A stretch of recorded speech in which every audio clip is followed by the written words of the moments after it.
Triple Header. Gordon was resting in a siding. It was a hot day and the express had been heavy. "I get so out of breath," he complained, "but nobody cares. They just say I'll be all right after a rest." "Get the Fat Controller to give you tanks and a bunker," suggested Thomas cheekily. "You'll feel a new engine. We tank engines never get out of breath, you know." Perhaps it was lucky for Thomas that poor Gordon hadn't the energy to reply. The men worked hard on Gordon, but they couldn't make him better. "You need new tubes, Gordon," they said. "You'll have to go to the works to have them fitted."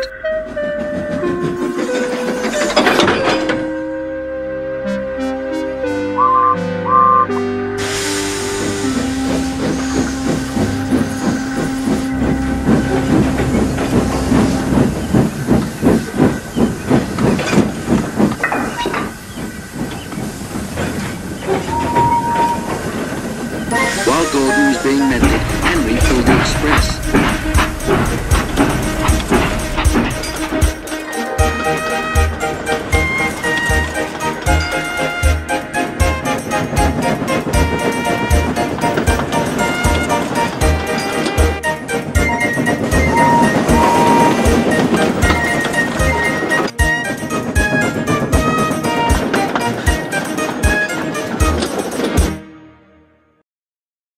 But one morning, just before Gordon was due back, Henry was ill too.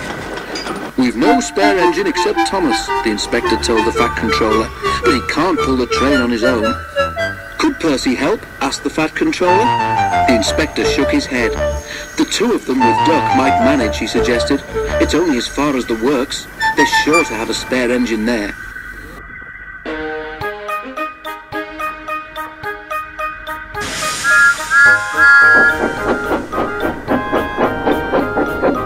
So, the three tank engines were coupled together, Thomas nearest the train, Duck in the middle, and Percy at the front.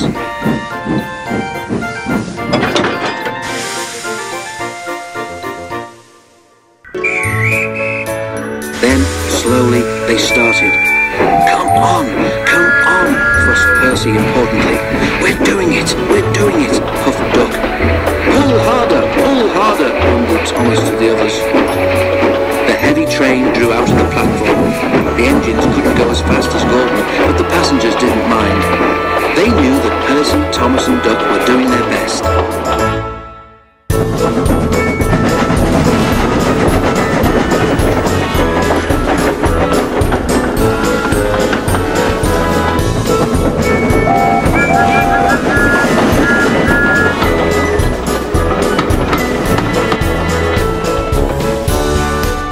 Expresses are not like branch line trains. They don't stop at all the stations, and the engines don't have a chance to get their breath back. Soon the three began to feel tired.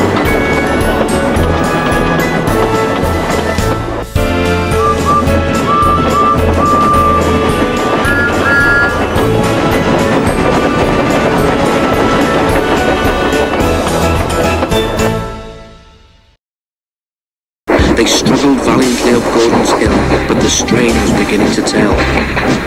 "I'm glad we didn't stick there," thought Thomas.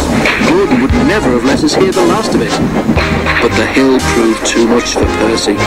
His driver blew his whistle, stopped the train.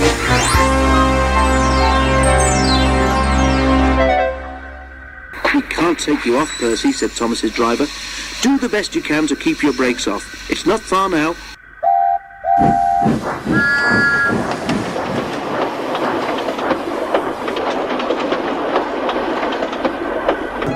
This made things harder for the other two, but they struggled gamely on, twin columns of steam shooting high into the air. We're nearly there, puffed Thomas and Duck together as they summoned a last brave effort. Poor Percy had no steam left to say anything. They were just passing the works when Duck found he could go no further. Thomas did not pull the heavy train on his own, and the cavalcade came to a standstill a few yards short of the station platform.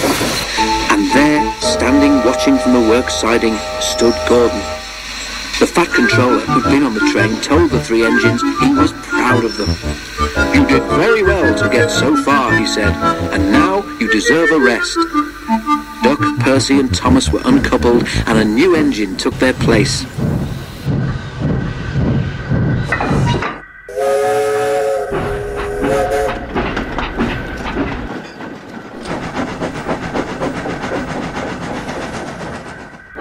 As the tank engines moved wearily away, Gordon looked at Thomas and smiled. Then he took 3 deep breaths and winked. He didn't need to say anything. Thomas knew exactly what he meant.